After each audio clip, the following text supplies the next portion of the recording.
Meus irmãos, bom dia, paz do Senhor, uma manhã de bênçãos, que o Senhor possa ministrar mais uma palavra ao nosso coração nessa manhã de quinta-feira. Eu peço desde já que você curta esse vídeo, se inscreva no canal e compartilhe, comente. Eu quero deixar com vocês um texto da palavra e para a gente ter como base, está lá em João 19, no versículo 12, diz assim: Desde então Pilatos procurava soltá-lo, mas os judeus clamavam, dizendo: Se soltas a este, não és amigo de César. Qualquer que se faz rei é contra César. O Senhor estava sendo julgado para ser crucificado. É claro que a crucificação dele estava dentro de um propósito, né? E esse era o plano. Convia que o Cristo sofresse para entrar na sua glória. Então, era necessário que ele fosse crucificado. Mas aqui eu vou me ater ao personagem Pilatos, o Pôncio Pilatos, essa autoridade romana. E ele estava bem tendencioso a soltar Jesus. Ele estava, de certa forma, crendo. Historicamente, Pilatos era um personagem muito decidido naquilo que ele fazia. Flávio Joséfo, um dos maiores escritores da história hebraica, ele fala sobre isso. Ele fala que Pilatos, essas dúvidas que vieram sobre ele nesse caso aqui, nesse momento específico, né, sobre o julgamento de Jesus, foi algo incomum. Mas o texto aqui ele nos mostra o porquê, né? Ele creu, ele de repente até quis soltar Jesus, mas foi lembrado de que ele era amigo de César. E essa lembrança mudou todo o cenário, né? O texto ele fala assim, olha, desde então procurava soltá-lo. Ele queria soltar Jesus, mas os judeus clamavam dizendo: Se soltas a este, não és amigo de César? Qualquer que se faz rei é contra César. O que se faz rei é porque Jesus estava sendo questionado sobre se ele era rei ou não. E ouvindo, pois, Pilato este dito, levou Jesus para fora e assentou-se no tribunal. Ou seja, todas as atitudes dele, a atitude dele foi pautada, na verdade foi mudada por essa lembrança de que ele era um amigo de César. E que isso aplica para a nossa vida, né? César que tipifica o sistema que havia, né? Que no caso o Império Romano, e todos os valores, todos os costumes, né? Ele tinha uma amizade com aquilo, e aquilo, a comunhão que ele tinha com César, ele não poderia, ele teria que decidir entre César e Jesus. Basicamente era isso. Então, quando a gente fala de César, a gente pode trazer para dentro do contexto do mundo.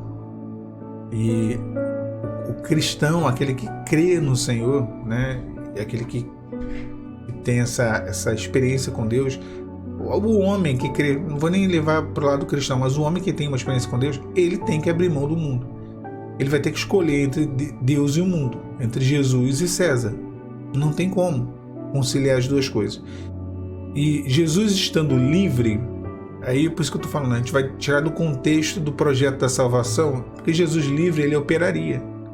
Jesus livre, que esse Pilatos soltasse Jesus, ele ia curar, ia libertar, ia transformar vidas. Então Jesus teria liberdade de operar milagres. O homem, né, às vezes impede com que o Senhor tenha liberdade de operar milagres, porque é amigo de César, porque o homem é amigo de César. A amizade com o mundo é inimizade com Deus. Então é difícil ter uma vida cristã, porque o mundo cada vez mais ele entra dentro da igreja, cada vez mais ele entra dentro do cristianismo. E aí hoje você tem dois padrões, um padrão de que tudo é pecado e um outro padrão de que nada é pecado, né? São dois padrões, no meu modo de ver, bem perigosos, porque se tudo é pecado, nada é pecado. Qualquer coisa é pecado, tudo é pecado, então o pecado não tem o seu devido peso e a sua devida existência, né? Então tudo é pecado e o outro nada é pecado, ou seja, a graça dissoluta, a graça ela é utilizada como licença para pecar, né? Eu sempre brinco que 007 licença para matar, 007 licença para pecar. Não é bem assim, né? São dois padrões muito difíceis. Então César tipificando o mundo, e quando Pilatos é lembrado disso, ele não solta Jesus. Ele não solta, ele lava as mãos, ele permite com que seja o povo diga, né, o que queriam, soltar Jesus ou prendê-lo, soltar Barrabás ou prendê-lo. Então ele Essa amizade com o César muda todo o cenário. Deus, ele não quer que sejamos amigos do mundo. Como eu falei, a amizade com o mundo é inimizade com Deus, é o que diz a palavra. Deus não quer. No Salmos capítulo 1, ali, o início dos Salmos, mostra que é aquele que se assenta na roda dos escarnecedores. Bem-aventurado é aquele que não se assenta na roda dos escarnecedores, não se detém no caminho dos pecadores. Então, não há parte entre luz e trevas, não há comunhão. O que é amizade? É interessante porque fala assim, esse não é amigo de César. O conceito, eu acho que para mim, um conceito que define bem a amizade é o seguinte: a amizade é quando você gosta e odeia as mesmas coisas que aquela pessoa. Quando você tem um relacionamento com uma pessoa que gosta e que odeia as mesmas coisas. Eu não posso ser amigo de uma pessoa que odeia o que eu amo e que amo o que eu odeio. Não tem como. Então, quando nós somos chamados à presença do Senhor, o texto diz o quê? Já não sois mais meus servos, mas sois meus amigos. Jesus, ele quer ser o nosso amigo, ele quer ter essa intimidade conosco. E isso essa experiência que ela vai crescendo, ela vai aumentando à medida do nosso amadurecimento espiritual.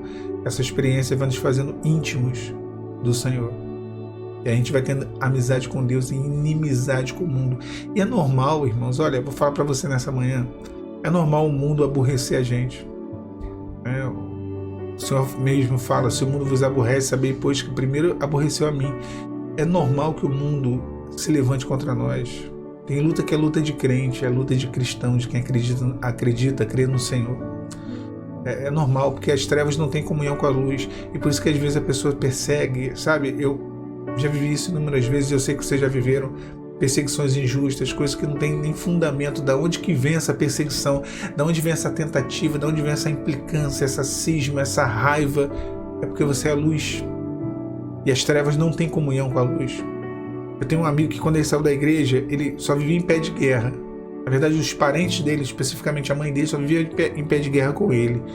E ele saiu da igreja e ele virou para mim uma vez e falou assim para mim, para um outro amigo nosso em comum: eu tô no meu melhor momento com meus parentes.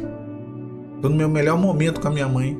A mãe dele é uma pessoa do mundo, que sempre bebeu muito e tudo mais, infelizmente, a vida dela.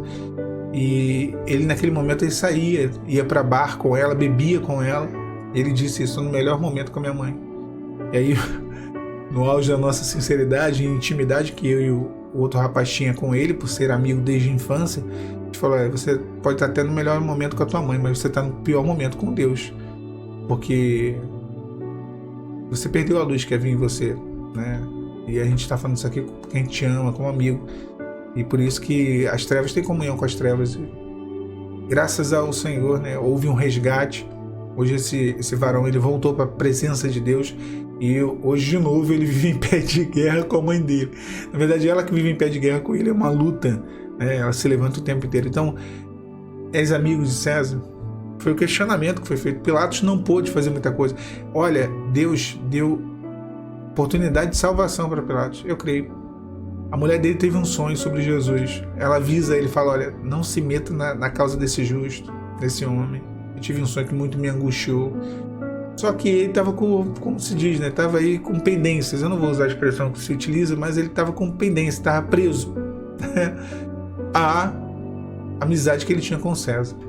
Então, Deus quer tirar tudo aquilo que promove inimizade ou falta de comunhão com Ele.